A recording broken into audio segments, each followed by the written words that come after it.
got to be able to have guys step up and try and fill that void. Like Kevin said, it's not going to be a one-man job. It's going to take multiple people to fill that. So because of the way you played last week when he went out and maybe some of the connection problems you guys might have had last year, there's this theory kicking around that, Baker might be better off without Odell. Why is that a flawed argument? Well, one, I think it's just completely insensitive to a guy that just tore his ACL. So I'm not even going to comment on it. You never want to lose guys, and that's where I'm going to leave that one. Thanks, Baker. Thank you, Tom. Mary Kay Cabot, you're up next.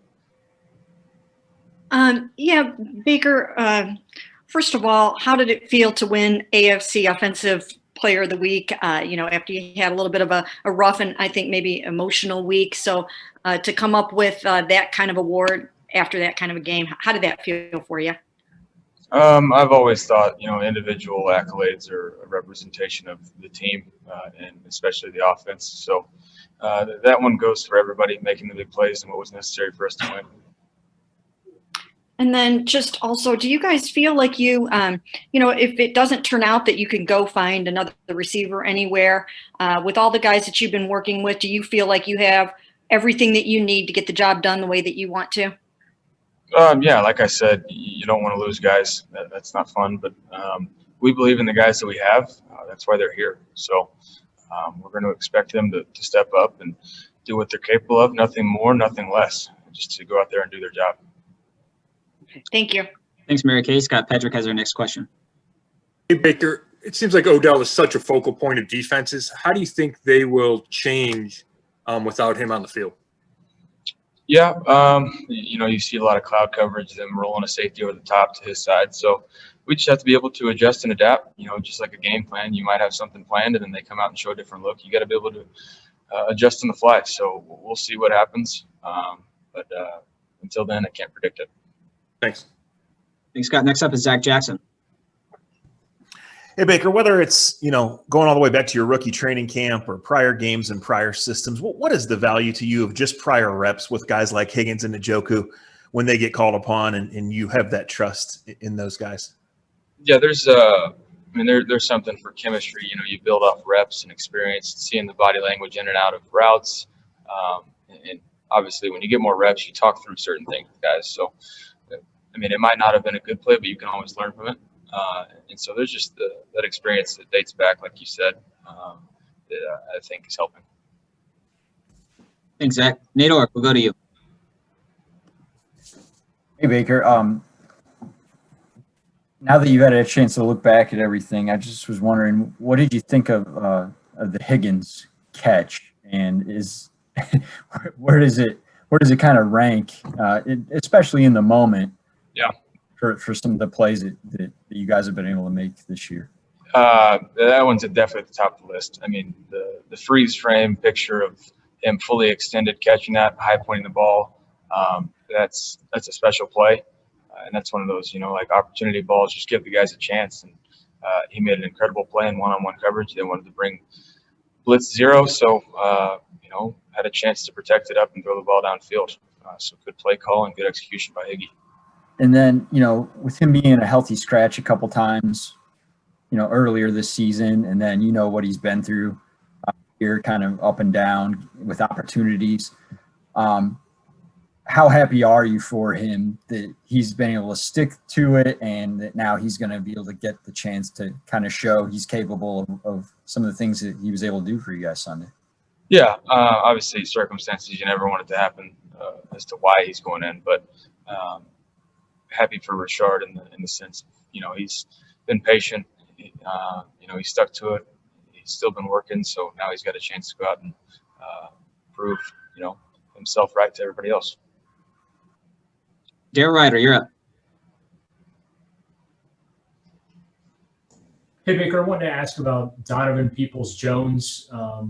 You having the confidence to go to him in such a critical situation, and then also just what have you seen from him that makes you feel like he's ready to maybe take that next step and assume some of that burden within this offensive system?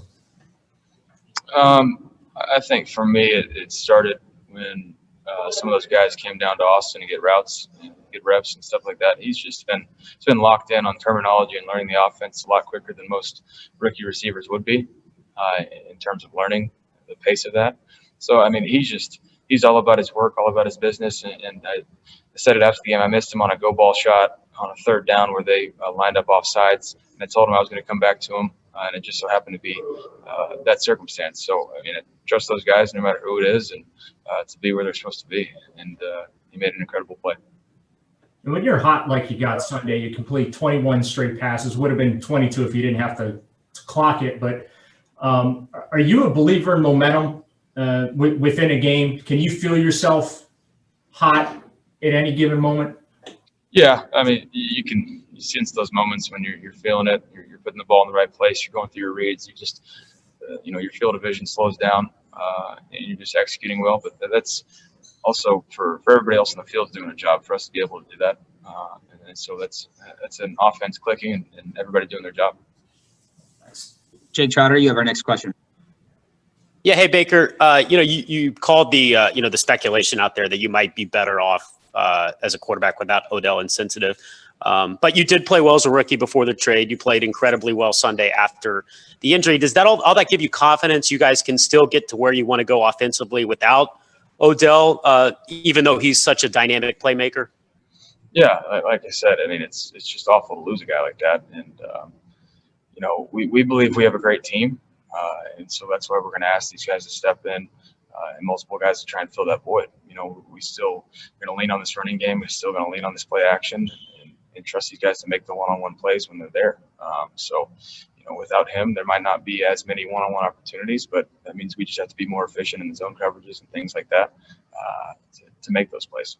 Does not having him out there change your approach in any way? I mean, I know it's late, like you've said before, it's tempting when he's got one-on-one to give him a chance. You now may be more apt to go through progressions instead of taking some opportunities because of what he can do with the ball, which we've all seen. Yeah, I would say not just because, we don't have him, but teams are going to play us differently, like we hit on earlier. So I think it's about, just understanding the looks we're getting and going through our offense based on the looks and just efficiently working through that. Thanks, Jake. Marla Ridenauer, you're up. Yeah, Baker, when you were talking about making adjustments, how do you feel this coaching staff and you and the quarterbacks? I mean, how is this process? I know it's early in the season kind of to know, but, do they allow you guys to make suggestions? Do you feel like you guys will be able to come up with a way to cope without Odell just as a group? Yeah, I mean, this is a savvy group that we have here. We're going to do whatever it takes to win. And so however that comes, however we adapt and adjust, this is a group that's willing and able to adjust to basically anything. In a year of uncertainty and a ton of adjustments, we're capable of doing that, even though it's not what you want. We just have to do it. Thank you. Thanks, Marla. Scott Petrick, back to you. Hey, Baker, how much confidence do you gain from a game like Sunday? I mean, to me, that's what we expect to do efficiency-wise and finding those matchups and executing. We know there's going to be a lot more ups and downs in games, but that's what we dealt with. So we expect to be able to adjust and go. And I wouldn't necessarily say that just builds a ton of confidence. It's just to us, that's the expectation. That's why I had the comments after the Steelers game of how poorly we played. It reflects what we expect compared to what we produce. And when you're watching film of the Raiders and they played Tom Brady and the Buccaneers last week, do you take anything away from Tom Brady, either not only against that defense, but just in general, watching maybe the greatest of all time?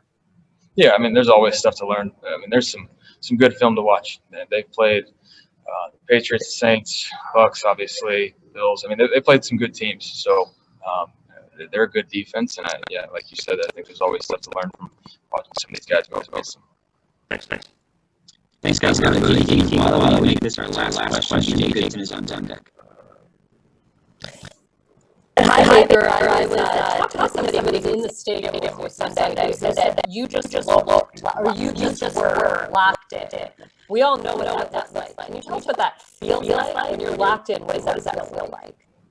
And what does that mean? Just say that one track mind about the next play of the series is always the most important. No matter what's going on. Like we had to a lot of change there, and but it's all about doing what it takes and having focus for 4 quarters and 3 hours plus whatever it takes. So I'd say that's what it looks like. And is that sort of notable this year? I mean, did that actually feel different to you? No, I just say the confidence that we had to go out and win that game is just so happened the ups and downs of the game, and we stay focused and didn't flinch.